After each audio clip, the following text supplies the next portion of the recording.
Little Tommy's 5th birthday party was supposed to be a celebration. The backyard of what my son Michael and his wife Jessica believed was their dream home was decorated with superhero balloons and streamers. 23 guests mingled on the patio, including Jessica's book club friends, neighbors, and extended family members who'd driven in for the occasion. I sat quietly at the patio table, watching my grandson open presents with the pure joy that only a 5-year-old can possess. Each gift elicited squeals of delight: a bicycle from his parents, video games from his uncle, art supplies from his best friend's family. The pile of colorful packages seemed endless. "Where's your present, Grandma Gloria?" Tommy asked innocently when he'd finished unwrapping everything else. His little voice carried across the suddenly quiet patio. The question hung in the air like a challenge. I felt 23 pairs of eyes turn toward me, waiting for my response. I'd been dreading this moment for weeks, knowing exactly how Jessica would handle it. "Well, sweetheart," I began gently, but Jessica cut me off before I could explain.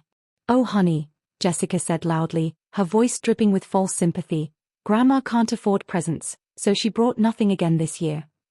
The words hit like a slap. Several guests shifted uncomfortably, but a few of Jessica's friends exchanged knowing looks. I heard someone whisper, "How sad," and another person murmur, "That's embarrassing." "But Grandma always brings me something," Tommy protested, looking confused. "Not anymore, baby," Jessica continued, clearly enjoying her moment as the gracious daughter-in-law dealing with difficult circumstances. "Grandma's on a fixed income now.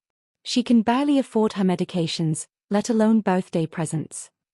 The humiliation was carefully calculated and perfectly delivered. Jessica had positioned herself as the understanding family member managing an unfortunate situation, while painting me as the pitiful elderly relative too poor to participate in family celebrations. What made it worse was that it wasn't entirely untrue, at least not from their perspective. For the past 2 years, I'd been living in their guest bedroom, contributing what appeared to be a modest amount toward household expenses, and carefully maintaining the image of a widow struggling on Social Security and a small pension. The reality was far different, but I'd had good reasons for maintaining this facade. When my husband Harold died 3 years ago, I'd made a conscious decision to observe my family's true character before revealing the full extent of my financial situation. Harold and I had built Horizon Industries from a small accounting firm into a major business services company with offices in 6 states. When he passed, I inherited not just his half of the business, but also discovered investment portfolios and real estate holdings I hadn't even known existed. The numbers were staggering. Between the business valuation, investment accounts, and property holdings, my net worth exceeded $15 million. But rather than immediately sharing this information with Michael and Jessica, I'd chosen to live quietly and watch how they treated an elderly family member they believed was financially dependent. The results had been enlightening and heartbreaking. Michael, the son I'd raised to value kindness and integrity, had gradually become distant and resentful about my presence in their home. Jessica had evolved from politely tolerant to openly contemptuous, treating me like an unwelcome charity case rather than a family member. "Mom contributes what she can," Michael said now, though his tone suggested he found those contributions inadequate. "But Tommy, you know Grandma's situation is complicated right now." Complicated was an interesting way to describe what they perceived as my poverty. In reality, the monthly amount I gave them for room and board was deliberately calculated to seem like a struggling senior's maximum contribution, while actually being less than I typically spent on lunch during business meetings. "I understand," I said quietly, reaching into my purse. "But I did bring something for Tommy." I pulled out a small, wrapped package, nothing elaborate, just a simple children's book I'd picked up at the drugstore for $12. Jessica's eyes lit up with opportunity. "Oh, how sweet," she said, loud enough for everyone to hear. "A book from the clearance rack. Tommy, make sure you say thank you to Grandma for spending her grocery money on you." The comment was designed to maximize my humiliation while positioning Jessica as someone graciously managing an awkward family situation. Several guests looked genuinely pained by her words, but no one challenged her. Tommy, bless his innocent heart, hugged me tightly after opening the book. "Thank you, Grandma. I love stories." "You're welcome, sweetheart," I whispered, kissing his forehead and trying not to let the tears show. But Jessica wasn't finished with her performance. "Everyone, can I have your attention?" she called out, clapping her hands together. I want to thank you all for being so generous with Tommy today. It really takes a village to make sure kids have everything they need, especially when some family members can't contribute as much as they'd like to. The subtext was clear. Jessica was the responsible adult managing family obligations, while I was the burden requiring community support to compensate for my inadequacy. Jessica, that's enough, Michael said quietly, but without real conviction. Oh, I'm not criticizing, Jessica continued with false magnanimity. I totally understand that fixed incomes are challenging. That's why Michael and I make sure Gloria has everything she needs: food, shelter, medical care. We're happy to carry that responsibility. She was rewriting history in real time, portraying my modest financial contributions as charity she was providing to me, rather than acknowledging that I was paying to live in their home. In fact, Jessica went on, warming to her theme, we've been talking about setting up a small fund to help Gloria with birthday and Christmas presents for Tommy. That way she won't have to feel embarrassed about not being able to participate in family celebrations. A charity fund. She wanted to establish a charity fund so the poor old woman could afford to buy presents for her own grandson. The irony was breathtaking. Jessica was soliciting donations to help the woman who actually owned the house they lived in, the cars they drove, and the business that provided Michael's six-figure salary, though they had no idea about any of that. That's very thoughtful, said Janet, one of Jessica's book club friends. Fixed incomes can be so difficult. Especially with medical expenses, added another guest sympathetically. I sat there listening to 23 people discuss my supposed financial struggles while surrounded by luxury I was secretly funding. The pool where Tommy's friends were playing? Installed with money from my business accounts. The new kitchen where Jessica was storing the leftover birthday cake? Renovated using what Michael thought was his promotion bonus, but was actually consulting fees my company paid his employer. Well, I said, standing slowly and carefully, playing the part of the frail elderly woman, I think I'll step inside for a moment. All this excitement is a bit much for me. Of course, Gloria, Jessica said with exaggerated concern. You know where everything is. There's iced tea in the refrigerator. If you need something to drink. I made my way into the house, past the granite countertops and stainless steel appliances, through the living room with its expensive furniture and large-screen television, and into the guest bedroom that Jessica believed was charity housing for a poor relative. But instead of resting, I pulled out my phone and scrolled to a number I'd been hoping I wouldn't need to use. Marcus? It's Gloria Hendricks. I need you to implement the contingency plan we discussed last month. Yes, all of it. Tomorrow morning would be perfect. Marcus Chen was the attorney who'd helped Harold and me structure our business interests to protect our assets while maintaining flexibility for family support. He'd also helped me create what he diplomatically called financial boundaries for situations exactly like this one. Are you certain, Gloria? Once we begin this process, it will be very difficult to reverse. I'm certain, Marcus. They just suggested creating a charity fund so I could afford to buy birthday presents for my own grandson. I think it's time they learned exactly who's been funding their lifestyle. I'll have everything ready by morning. The asset recovery team will begin with the vehicles, then move to the credit accounts and property documentation. Should I also prepare the eviction paperwork? Not yet. Let's see how they respond to losing their cars and credit cards first. If they can acknowledge what they've done and make genuine changes, we might be able to work something out. But Marcus? Yes.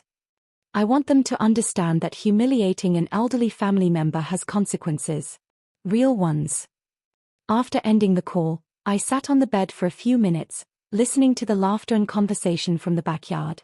These people had just watched a woman be publicly humiliated by her own family, and most of them had played along rather than speaking up for basic human dignity. But tomorrow morning, everything would change.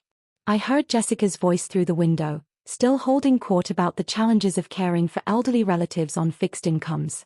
She was building quite a narrative about her sacrifices and generosity. By this time tomorrow, she'd be learning some hard truths about sacrifice, generosity, and exactly who'd been supporting whom in this household. I smiled, straightened my shoulders, and walked back outside to rejoin Tommy's party. After all, I didn't want to miss Jessica's performance. It would be her last opportunity to play the role of the generous daughter-in-law managing a poor relative's limitations. The repo truck arrived at 7:47 a.m., just as Jessica was loading Tommy into her BMW for the drive to preschool. I watched from the kitchen window as a professional-looking man in coveralls approached her with official paperwork. "Excuse me, are you Jessica Patterson?" "Yes, why?" Jessica's voice carried clearly through the morning air. "I'm here to repossess this vehicle. The loan guarantee was cancelled yesterday, and the account is now in default." The confusion on Jessica's face was immediate and complete. "That's impossible. Our payments are current. My husband handles the car loans, but I know we're not behind." According to our records, the loan guarantee provided by Horizon Industries was terminated yesterday at 5 p.m. Without that guarantee, your loan agreement is void, and we're authorized to recover the vehicle. Horizon Industries. My company. I'd been guaranteeing their car loans for 2 years, something they'd never known because the paperwork had been handled through intermediary firms. "There must be some mistake," Jessica protested, but she was already removing Tommy's car seat as the reality of the situation became clear. "No mistake. I'll need the keys, please." Michael emerged from the house, still in his bathrobe, drawn by the commotion. "What's going on here?" "They're taking my car," Jessica said, her voice rising with panic. "They're saying something about a loan guarantee being cancelled." "That's ridiculous," Michael said, approaching the repo man with the confidence of someone who believed he understood his own financial situation. "I'll call the bank and sort this out." "You can certainly try, sir, but I have authorization to recover the vehicle regardless. The loan was guaranteed by a third party, that guarantee was withdrawn, and now the vehicle needs to be returned." As they stood arguing, a second repo truck rounded the corner and pulled up behind Michael's truck. "Oh, you've got to be kidding me," Michael muttered. "Michael Patterson?" the second repo man asked. "Yeah, that's me. I'm here for the Ford F-150.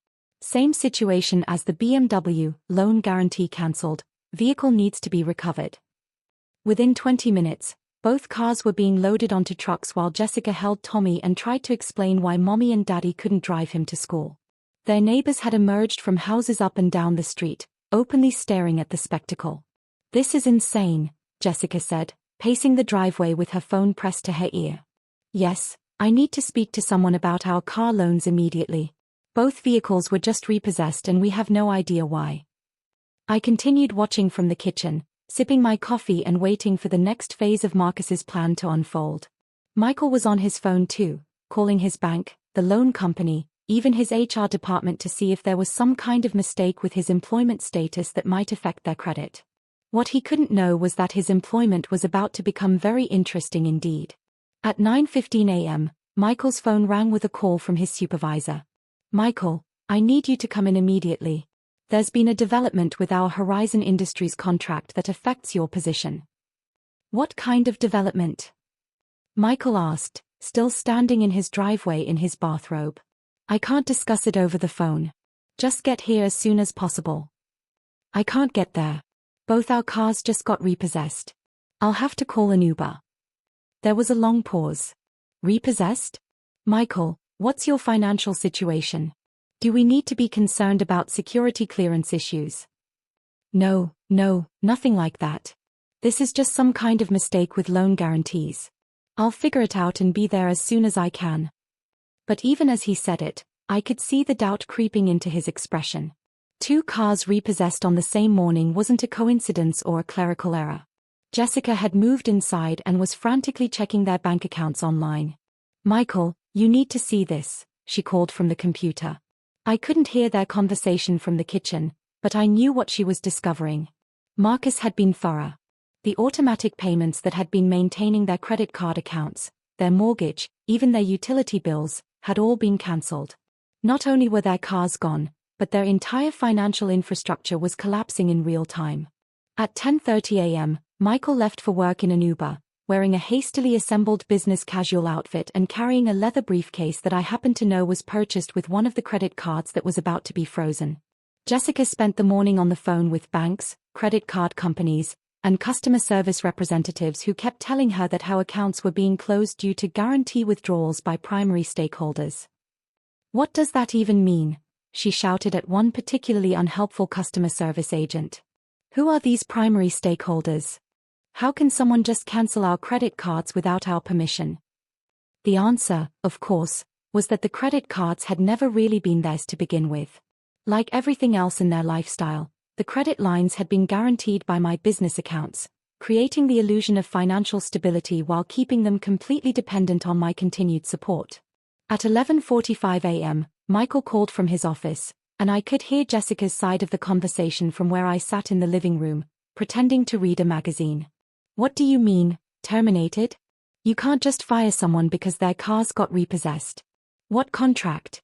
What does Horizon Industries have to do with your employment? There was a long pause.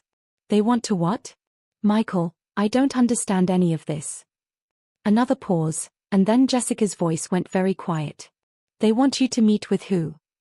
I couldn't hear Michael's response, but I knew he was being told that Horizon Industries had requested a meeting to discuss the termination of their consulting contract with his employer, the contract that had been specifically written to require Michael's employment at his current salary level. Michael, something very strange is happening here, Jessica said when the call ended. First our cars, then our credit cards, now your job is somehow connected to some company called Horizon Industries. Have you ever heard of them before? From my seat in the living room, I smiled. Jessica was about to learn quite a bit about Horizon Industries. At 12:30 p.m., my phone rang. Mrs. Hendricks? This is Patricia from Morrison Elementary. We're calling because Tommy Patterson wasn't picked up from preschool today, and we can't reach his parents. Oh my, I said, loud enough for Jessica to hear. I'll be right there to get him. Jessica appeared in the living room doorway. Gloria, what's happening with Tommy? It seems no one picked him up from preschool, I said innocently. I told them I'd come get him. But how? We don't have cars. I'll call a taxi. Don't worry about the expense, I'll handle it. The irony was delicious. Jessica, who just yesterday had publicly humiliated me for being too poor to buy birthday presents, was now dependent on the broke old woman to arrange transportation for her own child. The taxi ride to Tommy's school cost $47. I paid it without comment while Jessica sat beside me, staring out the window in stunned silence. Grandma Gloria. Tommy ran to me when we arrived, clearly excited to see me instead of his parents. Hello, sweetheart, I said, hugging him tight. Mommy had some car trouble today, so I came to get you. Can we get ice cream? He asked hopefully. Of course we can. Jessica started to protest, probably something about not having money for unnecessary expenses, but stopped herself. She was beginning to understand that her financial situation was more precarious than she'd realized.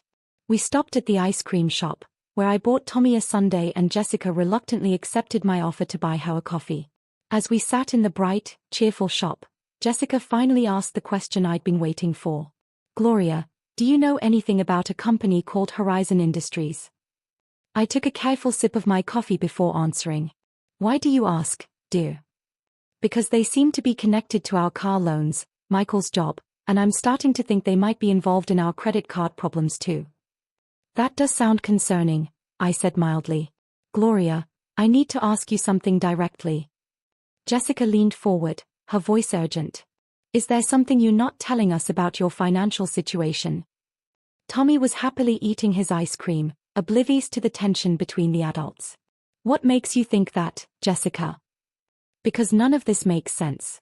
Our cars get repossessed, our credit cards get cancelled, Michael's job is suddenly in jeopardy, and it's all connected to some company we've never heard of.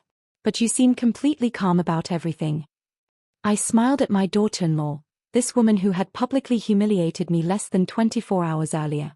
Jessica, what would you say if I told you that Horizon Industries is a company I'm very familiar with? Her face went pale. What do you mean?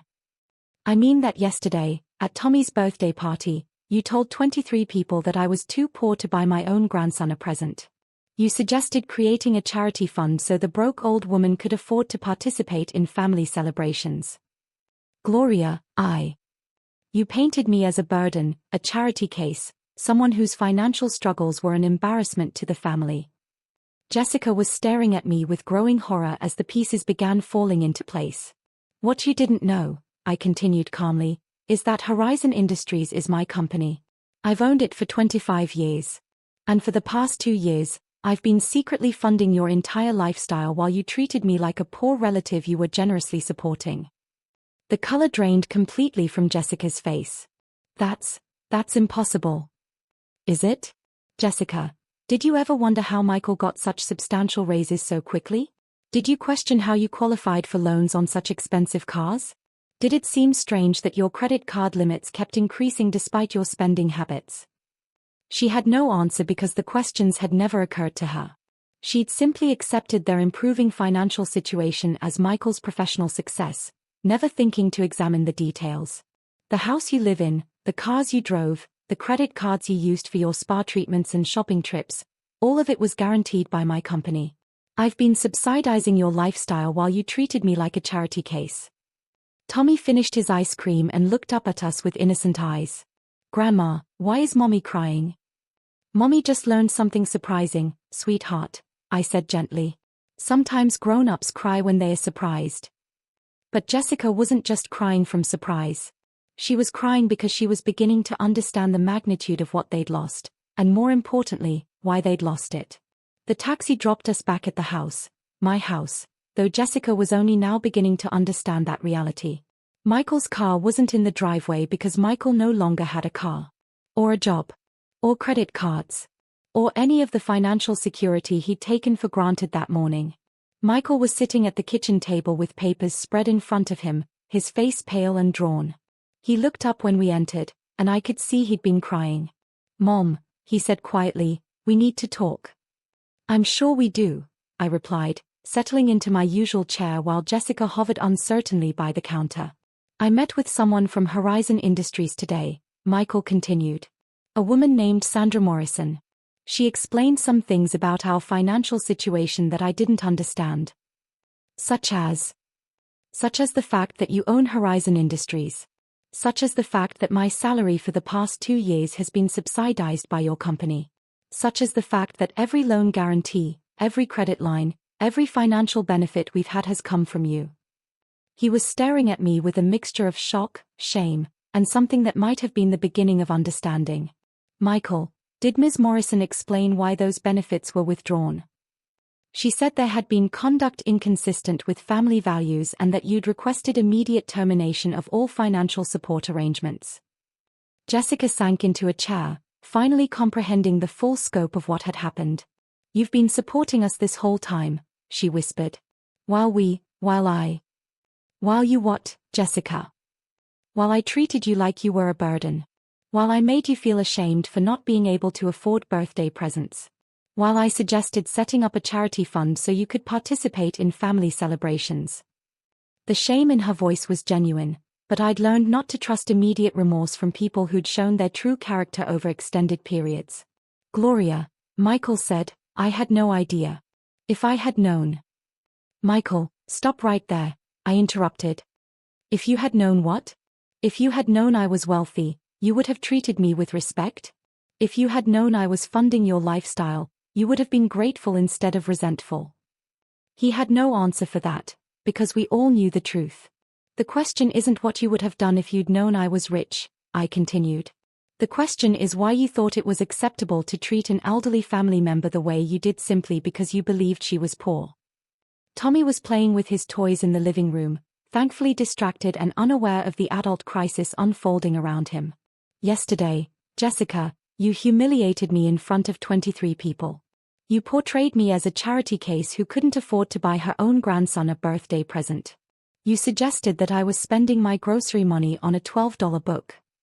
I'm sorry, Jessica said, tears streaming down her face. I'm so sorry. I was wrong. I was cruel. Yes, you were. But more than that, you revealed exactly what you think of people you perceive as having less money than you do. You showed me that your respect is conditional on someone's financial status. Michael was examining the papers spread on the table, documents that Sandra Morrison had given him detailing the true extent of their financial dependence on my support. Mom, according to this, our mortgage payments don't even go to a bank. They go to a property management account that you control. That's correct. You don't have a mortgage, Michael. You have a rental agreement disguised as a mortgage. I own this house, And I've been letting you live here while charging you below market rent to maintain the illusion that you were homeowners. The reality was sinking in piece by piece. They didn't own their home. They'd never owned their cars. Their credit cards, their lifestyle, even Michael's job. All of it had been an elaborate support system I'd created to help them while observing their character. Why? Jessica asked. Why did you do all this? Because I wanted to know who you really were. When Harold died, I inherited more money than I knew what to do with. I could have simply given you cash, bought you a house, set up trust funds. But I wanted to see how you'd treat an elderly family member you believed needed your help. And we failed, Michael said quietly. Spectacularly, I confirmed. Not only did you fail to help me, you actively made my life worse. You resented my presence, treated me like a burden, and yesterday, Jessica publicly humiliated me for being poor. The silence that followed was broken only by Tommy's happy chatter from the living room as he played with his action figures. What happens now? Jessica asked. That depends on you, I said. You have choices to make about who you want to be and how you want to live. We don't have jobs, cars, credit, or any way to pay for housing, Michael pointed out. Our choices seem pretty limited. Your choices are exactly the same as millions of people who build their lives through their own efforts rather than depending on secret family subsidies, I replied. You can find jobs that match your actual qualifications, rent apartments you can actually afford, and learn to live within a realistic budget. But what about Tommy? Jessica asked. What about his school, his activities, his stability? Tommy will be fine. Children are remarkably adaptable, and he'll benefit from seeing his parents develop genuine work ethics and authentic relationships with money. I pulled out a folder I'd prepared that morning with Marcus's help. However, I'm not completely without compassion for my grandson's welfare. If you're interested, I'm prepared to offer you a very different arrangement than the one you've been living under unknowingly. Both Michael and Jessica leaned forward, hope flickering in their eyes. I will provide you with basic housing, a modest 2-bedroom apartment in a safe neighborhood with good schools. I will cover Tommy's educational expenses, medical care, and reasonable extracurricular activities. I will provide a reliable used car for transportation. That sounds... Michael began. I'm not finished, I said firmly. In exchange, you will both find employment within 30 days and maintain steady jobs for a minimum of 1 year.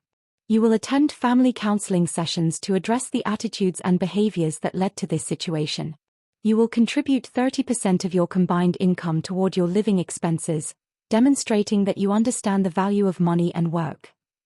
And if we refuse? Jessica asked. Then you're welcome to make your own arrangements. I'll give you 30 days to find alternative housing, during which time you can continue living here rent-free. After that, you'll need to be self-sufficient. What about our relationship? Michael asked. What about being a family? I looked at my son, this man who'd watched his wife humiliate his mother and said nothing, who'd treated my presence in his home as a burden rather than a blessing. Michael, we can work toward rebuilding our relationship, but it will take time and genuine change. I need to see sustained evidence that you've learned from this experience, not just temporary remorse because you got caught. And me? Jessica asked quietly. Jessica, you have a lot to prove. Your behavior yesterday was unforgivable, but not unrecoverable. If you can show me over time that you understand why it was wrong, and if you can treat all people with dignity regardless of their perceived financial status, then perhaps we can develop a relationship based on mutual respect. Tommy ran into the kitchen, his cheeks flushed from playing. Grandma, will you read me the book you gave me? Of course, sweetheart, I said, standing and taking his small hand. The $12 book from the clearance rack. Jessica whispered, her voice breaking. Actually, I said, looking directly at her, it's a first edition that cost considerably more than $12. But I wanted Tommy to have something special from his grandmother, even if his mother thought I was too poor to afford proper presents. As I walked into the living room with Tommy, I heard Jessica sob behind me. Whether those were tears of remorse, shame, or simply self-pity for her lost lifestyle, only time would tell. The book I'd given Tommy was indeed a first edition, a 1963 copy of Where the Wild Things Are that had cost $800 at an auction house. I'd wrapped it simply and presented it modestly because I'd wanted to see how Jessica would react to what appeared to be a humble gift from a poor grandmother. Her reaction had told me everything I needed to know about her character. But as I settled onto the couch with Tommy and opened to the first page, I felt something I hadn't experienced in months: peace. For the first time in 2 years. I was sitting in my own home without pretending to be someone I wasn't, without hiding my capabilities, without accepting disrespect in the name of family harmony. "Where are the wild things, Grandma?" Tommy asked, snuggling against my side. "Right here in this story, sweetheart," I said, kissing the top of his head. "But don't worry, in this story, the wild things learn to be kind." From the kitchen, I could hear Michael and Jessica talking quietly, their voices filled with the shock of people whose entire worldview had just collapsed. Tomorrow they would begin the difficult work of rebuilding their lives on a foundation of honesty instead of hidden subsidies. And I would begin the equally difficult work of deciding whether they deserved a second chance to be the family I'd hoped they could become. But tonight, I was simply a grandmother reading to her grandson in her own home, with her walker beside the couch and her dignity finally restored. Some stories have happy endings. Others have necessary ones. This one, I thought as Tommy pointed excitedly at the illustrations, might eventually become both.